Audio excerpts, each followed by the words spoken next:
On this Sunday night, striking distance. Hillary Clinton suddenly with a major reason to worry in Iowa as new polls show what many thought was unthinkable not so long ago, her nearest rival closing in. Search for motive. The Texas deputy killed in an ambush at a gas station. Why was he targeted when there's no evidence he ever crossed paths before with his alleged executioner? Double threat. Florida braces for flooding from the remnants of Killer Storm Erica, while Hawaii is hoping for a near miss from Hurricane Ignacio. And found alive, a hiker missing for 9 days in the rugged wild, crawling with broken bones to find water. How she finally managed to signal for help. Nightly News begins now. From NBC News World Headquarters in New York, this is NBC Nightly News. Reporting tonight, Thomas Roberts. Good evening. We begin tonight with fresh insight into the 2016 race for the White House. New Iowa poll results put Senator Bernie Sanders within 7 points of a once comfortable Democratic frontrunner, Hillary Clinton. Donald Trump's big splash in Iowa seems to be paying off. He remains perched in double digits at the top of a crowded field. But neurosurgeon and Washington outsider Dr. Ben Carson comes in second place. And if you consider the margin of error, they are virtually tied. NBC's Kristen Welker has more on the surprise summer success of non-traditional candidates. Isn't there two frontrunners, two very different fortunes in a new poll today. While Donald Trump surges, our country's in big trouble. Hillary Clinton is struggling. Today, Secretary Clinton is out raising money as a new Iowa poll catapults Vermont Senator Bernie Sanders within striking distance, just 7 points behind Clinton. Her support plummeting 20 points since the last poll was conducted. Sanders, who is also catching up to Clinton in New Hampshire, weighed in today. This is not anti-Hillary Clinton. This is pro-Bernie Sanders and pro a message that says enough is enough. This country and our government belong to all of us, not just a handful of very wealthy people. And while the poll is showing 61% of Iowa Democrats say the email issue is not important, Republicans are latching on to the controversy. With Hillary Clinton, it just seems to be one scandal after another. The wild card for Democrats, Vice President Joe Biden, who made a surprise appearance at a Democratic Party event in Delaware Saturday. He hasn't even announced, but comes in third place with 14% support in Iowa. This is a movement, folks. Meanwhile, Donald Trump's lead spiked to 23% support in Iowa. This weekend, Trump courting voters in Nashville. I don't want it to be about me. This is about common sense. It's about doing the right thing. Another GOP surprise, neurosurgeon Ben Carson is a close second to Trump at 18%, ahead of Ted Cruz, Scott Walker, and Jeb Bush. Carson has been much less visible on the stump and on the TV circuit than Donald Trump, but like Trump, he is also seen as non-traditional and a Washington outsider. I will never go and lick the boots of rich people and special interest groups. And analysts say the Sanders, Trump, and Carson bumps show voters want a non-establishment candidate. Whether it's the Democrats or Republicans, they're tired of politicians. They distrust politicians. They're looking for somebody who's authentic, genuine, will tell you the truth even if you don't like it. Now tonight, the Clinton campaign brushed aside the latest Iowa poll, telling me they've always expected and prepared for a competitive race. Next weekend, Clinton turns her sights to New Hampshire, where she'll get a big endorsement from Senator Jeanne Shaheen and hold an event aimed at rallying women. Thomas? Kristen Welker at the White House for us. Kristen, thank you. The motive still a mystery tonight behind the execution-style shooting of a deputy at a gas station in the Houston suburbs. A suspect remains in custody, and the sheriff has questioned whether the victim was targeted just because of the uniform he wore. NBC's Janet Shamlian is at the scene outside Houston for us. Janet, good evening. Thomas, good evening to you. With no known reason for what's been called an execution-style murder, and with the suspect due in court on Monday, tonight this has become a gathering for grief. The crowds have been building here all day. A community at a loss in the aftermath of a senseless murder, tonight trying to channel its heartache. Near the pump that's become a flower-filled memorial for Deputy Darren Goforth, motorists drop 5s and 10s into a fund for his family. Thank you. Every penny is going to the family. Online, donations have topped $40,000. As a peace officer, how does this touch you? Oh, it's awesome. I mean, it's something we do every day. Shannon J. Miles is charged with capital murder and will be in court on Monday. The 30-year-old has several misdemeanor convictions, including resisting arrest and disorderly conduct with a firearm. The sheriff says Goforth may have been targeted solely for wearing the uniform of an officer. As far as we know, Deputy Goforth had no previous contact with the suspect, and it appears at the outset to be clearly unprovoked. Witnesses watched it unfold and screamed to the gas station manager, who saw the gunman from a window. He's already got down the officer and keep shooting on 569. In and around Houston tonight, flags fly at half-staff. On Saturday, a vigil attracted a community united in grief. I wanted to demonstrate that all lives matter, regardless of color. Deputy Goforth was 47 years old. He leaves a 5-year-old son, a 12-year-old daughter, and a wife who spoke through a friend about the man she loved. All the language that I know is inadequate for what I want to express. My husband was an incredibly intricate blend of toughness and gentility. He was always loyal, fiercely so. Across the country, 80 law enforcement officers have died this year. 25 of those have involved handguns. And Thomas, no state has had more than Texas. Back to you. Janet Chamberlain reporting in Houston for us. Janet, thank you. A shaken community came together today at a memorial service for two journalists who were murdered on live TV in Roanoke, Virginia. Reporter Allison Parker and cameraman Adam Ward were gunned down on the air by a disgruntled former employee of the station where they worked.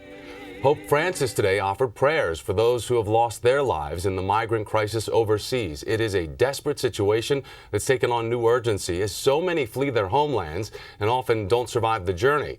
Our chief foreign correspondent Richard Engel has that story from the Hungarian border. The mass exodus continues. Thousands of desperate migrants, mostly from Syria, Iraq, and Afghanistan, are seeking refuge in Europe. In Serbia, we met Taysir Hayalan from Aleppo, a Syrian city devastated by the war. All killing. War. A pharmacist, his shop was destroyed in an airstrike. Position destroyed. Taysir left home 2 weeks ago and is now trying to get into Hungary, a member of the European Union. But it could be his biggest challenge yet. Europe's borders have largely been reduced to reminders of a different era. The migration crisis is changing that. Hungary was the first country to start to tear down the Iron Curtain. Now, a quarter century later, it's taking the most extreme measures in Europe to put up razor wire border fences again. Hungary is building a fence along its entire border with Serbia. When finished, it will be 12 feet high and 100 miles long. So the migrants are in a hurry to cross while they can. For now, Hungarian police seem happy to pick up those who are willing to cooperate, load them onto buses, and encourage them to move on to the next country. The locals are watching all of this with great concern. At the Sunday dirt track race, Hungarians said they want the fence and more. Before, soldiers used to shoot at anything that moved at the border, he says. Once in Hungary, many of the migrants wander the streets, hoping to be smuggled to wealthier countries in Europe. We don't know if Taysir made it. It's getting more difficult every day. Richard Engel, NBC News, on the Hungarian border. Back here at home, an incredible story of survival to share with you tonight. A woman missing for more than a week after she set off alone for a hike in the unforgiving terrain of the Sierra National Forest. But her will to live carried her with broken bones to find rescue. NBC's Gotti Schwartz has her harrowing tale. A search area filled with heavy smoke and so remote, it took military helicopters to airlift rescuers deep into the Sierra Nevadas. And then the call. After 9 days of searching with aircraft, horses, and even a drone, 62-year-old Miyuki Harwood found alive, blowing a rescue whistle. She was really at the end of the time period when we thought that she could survive. She was camping with the Sierra Club when she decided to go on a hike alone. Somehow, in the rugged area, she broke several of her bones. And surrounded by thick haze from a wildfire burning less than 10 miles away, she pulled herself down the mountain for water. She basically crawled from where she was injured down to a creek. Took her about 2 days to do that. She had a water filter, but no food, suffering through scorching summer days and then long, cold nights. She had pants on. She had a North Face jacket on. The temperatures are getting down to the low 30s from what I understand. Tonight, Harwood is recovering after a surgery to set several bones in her leg back into place. Her family ecstatic when they heard she was found alive. They couldn't stop screaming and crying and yelling amongst themselves, and they were all in a car on their way up. Rescuers relieved, some saying this is the longest case of survival they have ever seen. Gotti Schwartz, NBC News, Los Angeles. President Obama leaves tomorrow for Alaska, where he will push for sweeping action on climate change. But even before his arrival, he's managed to provoke anger at his administration on both sides of the issue. Our senior White House correspondent, Chris Jansing, explains. In one of the most beautiful places on Earth, Mike and Kelly Bender run a glacier tour business. But those Alaskan glaciers are melting. This year we had no snow. We had 80-degree summer. We've just really watched the glaciers change, and dramatic changes. Scientists say this year alone, the average glacier will lose 30 inches of thickness. There's about 25,000 glaciers in Alaska, and almost all of them are retreating, losing mass, and shrinking. And that's why President Obama is making Alaska the last leg of a 14,000-mile trip, focusing on climate change in advance of a critical international meeting in Paris in December. Climate change. A White House video previews his unprecedented visit to the Alaskan Arctic. The state's God-given natural treasures are all at risk. Here in Blackstone Bay, we found ourselves in the middle of a pod of orca whales. It's absolutely incredible. But even in this remote, majestic place, you're never far from a complicated political question. It's a debate over how to balance environmental protection with economic development. And not everyone is putting out the welcome mat for the president. Native Alaskans are running a TV ad against any new environmental restrictions. And they certainly don't know how vital Arctic resource development is for thousands of Alaskans. And progressive environmental groups are on the attack. I think it is hypocrisy. Just last week, the administration gave the final okay to Shell to drill for oil off the northwest coast, while fossil fuels are partly to blame for climate change. For somebody like President Obama, who presumably understands the science and understands the numbers, it's effectively like drill, baby, drill. The administration argues unprecedented safety measures are part of the new Shell drilling lease and want to keep the trip's focus on climate change. Inaction is no longer an option, that these families, these communities, their way of life is being threatened. Families like the Benders, watching melting glaciers turn into waterfalls. When you see that, what does it mean to you? Again, business as we know it is going to change. Changing along with the spectacular scenery that's the backdrop to the ongoing debate. Where I'm standing was once covered in ice, part of the Beloit Glacier behind me. Scientists say this sort of visual tells a story no statistic can, and why Alaska is on the front lines of climate change. Chris Jansing, NBC News on Prince William Sound, Alaska. And on the eve of his trip, the president says he's renaming Alaska's Mount McKinley. This is the tallest peak in North America. Or rather, he's changing its name back to Denali. That is the Alaskan native name for it, a move that's sure to rile some in President William McKinley's home state of Ohio, who have fought for years to keep his name on that peak. The U.S. tonight is facing a double punch of extreme weather. The remnants of Erica, the storm that killed at least 20 people in the Caribbean, now threatening to cause major flooding in Florida, while Hawaii is nervously eyeing Hurricane Ignacio, hoping to avoid a direct hit. Meteorologist Dylan Dreyer joins me now with the forecast tracking both storms. Dylan. Good evening, Thomas. Even though it doesn't have an official name any longer, the remnants of Erica will continue to stream in these heavier downpours. They could produce several inches of rain, so flash flood watches are in effect through Monday. Really, all week long, we could end up with 1 to 3 inches of rain with isolated higher amounts closer to 5 or 6 inches. Out in the Pacific, Ignacio is now a Category 3 hurricane. It will continue to weaken as it stays well to the north of Hawaii, but waves will be extremely high and the surf will be rough and dangerous. Now, in the northwest, these photos coming out of Olympic National Park, several trees were knocked down and the park was actually closed for a time. Winds have been very gusty, especially yesterday, but they are starting to ease. However, the rain will continue streaming in off the Pacific and will last all week long in the Pacific Northwest. Also lasting all week long, the extreme heat from the Midwest back to the plains and over into the Northeast. Temperatures will remain in the upper 80s and lower 90s all week long without a break until possibly the weekend. Thomas? Dylan, thank you very much. We are back in a moment with a close encounter in the waters off of California with a massive hammerhead shark. Nervous moments off the coast of San Diego when kayakers captured this video of an aggressive hammerhead shark circling them. The shark, 6 feet long, followed them as they made a break for the shore. No one was hurt, but the incident led officials to close down La Jolla shores yesterday. It reopened to the public today.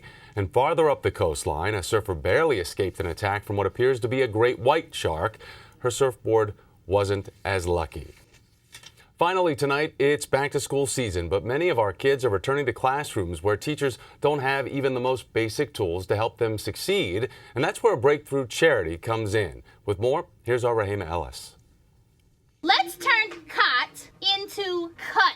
At Estelle Elementary outside of New Orleans, these second graders are excited to begin the new school year in Miss Pellefig's class. We learn lots of math and science. I get to learn stuff on the computers. But across the country, so much of what happens in classrooms like this one goes beyond the budget. You have to decide where they go. Charles Best remembers it well.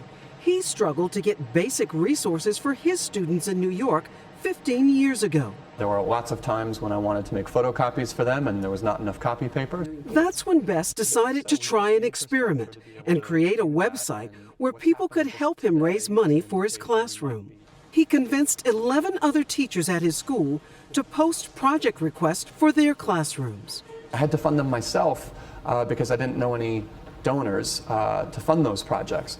But I did so anonymously, which made my colleagues mistakenly think that the website actually worked. Fast forward 15 years. Best now runs a nonprofit called Donors Choose, which funds educational projects.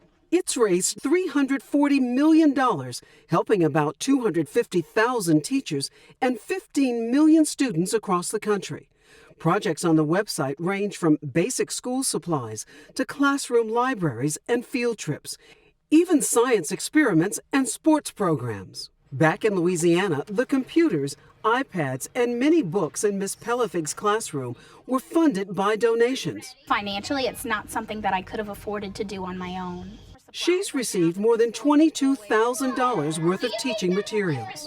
I don't have the words to express what Donors Choose has done for me as a teacher and what it has done for my students.